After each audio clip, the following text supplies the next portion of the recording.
다가올 20대 대선을 두고 비호감 후보들의 대결이라고 할 정도로 이번에 후보로 선출된 후보들이 뭐 비호감이라고 그래서 붙어진 게 아닌가 하는 마음이 있습니다. 아니 그렇다면 하고 많은 후보들 중에서 왜 그럼 비호감이 가득한 인물들은 왜 후보로 선출했냐고 의아할 수 있을 것입니다. 여당 후보의 경우는 뭐 최근까지 계속 논란이 지속되고 있는 대장동 문제라든가 이미 경기도지사 선거 이전부터 부식되어 온 여배우와의 스캔들을 비롯해서 뭐 친형의 정신병원 강제 입원과 형수에 대한 쌍욕 등의 논란거리로 부상을 했었는데 여전히 그 현재 진행형으로 이 논란은 지속되고 있음을 볼 수가 있습니다. 또 야당 후보의 경우도 고발 사주라든가 주가 조작을 비롯해서 마누라 문제 등 다양한 문제가 제기되고 있는 상황인데 이번에 출마한 후보들이 이미 거론된 이재명, 윤석열 외에도 심상정, 안철수, 김동연, 허경영, 장기표, 김성광 등이 후보로 등록을 했는데 그러다 보니까 물론 이들 중에서는 아무 흠결이 없으리라고 장담하진 않습니다. 물론 털어서 먼지 안 나온다는 법은 없으니까요. 그렇지만 여전히 많은 논란이 제기되고 있는 이 두 양 후보들은 이 양강 구도로 진행되고 있는 상황인데 그러다 보니까 역대 후보들 중에서 물론 이미 대통령을 지낸 사람들도 그렇고 대부분 흠결은 한두 건만이 아니라 여러 가지 뭐 의혹이 제기되었던 인물들이었습니다. 특히 지난 17대 때 그 많은 흠결이 있었음에도 불구하고 대통령으로 70%라는 압도적인 지지율로 당선된 이 MB를 지지하는 이유도 아마도 그 중에 하나로 판단이 되거든요. 그렇게 뽑아놓고는 얼마 되지 않아서 이 노무현 때가 좋았다 뭐 이런 말들이 나돌기도 했었습니다. 그런데 이미 이전부터 있어 왔거든요. 이 우리나라의 문제점 중에 하나가 꼭 뽑아놓고 후회를 한다는 점입니다. 그것이 이미 직선제도 이후에 나타난 현상들이었다는 점이었죠. 그러니까 물론 최초로 문민정부가 출범을 했을 때는 정말 많은 사람들이 기대를 했었죠. 역시나 하다 보니까 이 문민 계획을 부르짖으면서 역사 바로 세우기 뭐 어쩌고 저쩌고 이렇게 하면서 거의 다 출범 초기 지지율이 80%를 넘나들었었거든요. 하지만 이 잘 나갔다가 역차기를 한 것이 이 역대 대통령들이었다는 점입니다. 특히 최초의 문민정부였던 YS 정부 임기 말에는 IMF라는 시대의 경제난으로 인해 그 여파로 인해서 만년 야당이었던 민주당의 정권이 넘어갔거든요.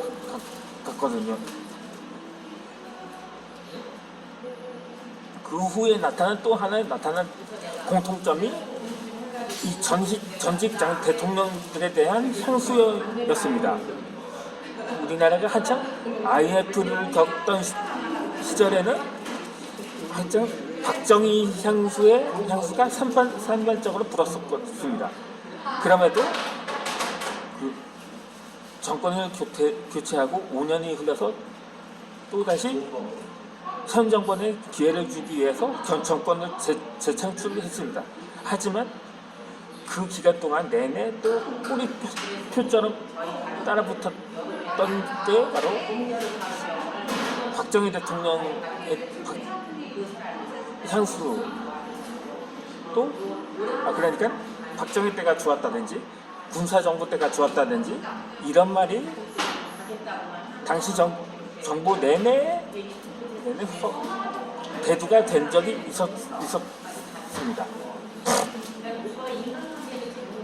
그리고 이번에도 한창 심지어 사상 초유로 탄핵으로 임기 1년을 놔두고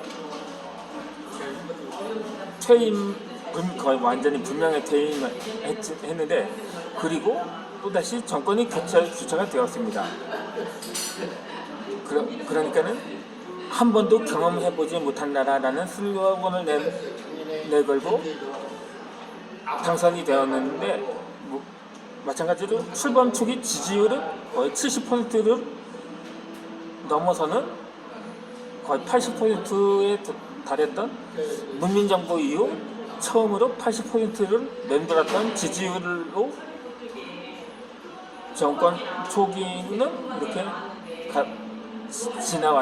지나갔었는데 한 임기 중반이 지나고 나니까는 박근혜 때가 좋았다고까지는 나오지는 않았지만 박근혜 정부와 다를 게 뭐 있냐 이런 말이 한창 나오기 시작을 한 거죠. 그러니까는 한 번도 경험하지 못한 나라가 아니고 이미 많이 경험한 나라로 정착돼 버렸다고밖에 볼 수는 없는 셈인 거죠. 그러니까 특히 이번에 새로 선출된 후보 중에는 여전히 논란거리 중에서 그 중에서 하나가 바로 이 현재로서는 정권 교체 가능성이 높은 야당 후보가 선전을 하고 있는데 이 종교에 관한 논란도 있습니다. 물론 그것이 손바닥 왕자를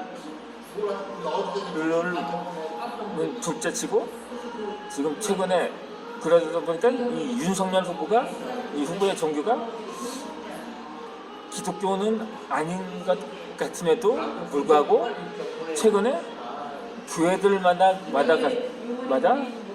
찾아다니면서 예배를 드리는 광경을 언론 매체에서 오르내리고 있는데 어차피 우리나라는 종교의 자유가 있다 보니까 타 종교에 대해서 존중해주는 것 자체는 좋습니다.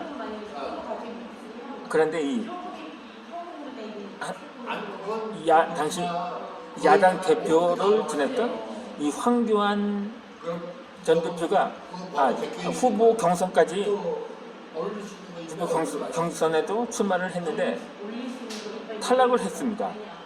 그 이유 중에 하나가 이 황교안 전 대표는 교회 장로임에도 불구하고 불교 의식인 합장을 한 적이 있었거든요.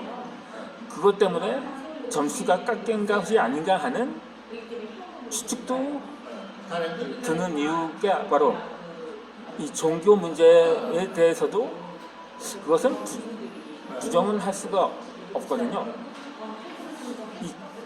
그런데 이 문제는 지금까지 윤석열 후보가 대형 교회들만 찾아다니면서 예배를 드렸다는 데 있습니다.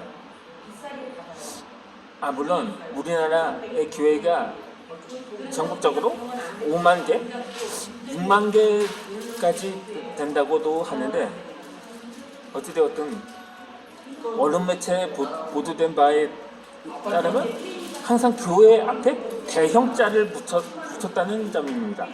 그러니까 이 윤석열 후보가 일부러 대형 교회들만 찾아다니면서 예배를 드렸다는데 혹시 기존 다수의 개척교회 또는 미자립 교회들은 무시한 것 아니냐는 논란이 제기될 수 있다는 거죠.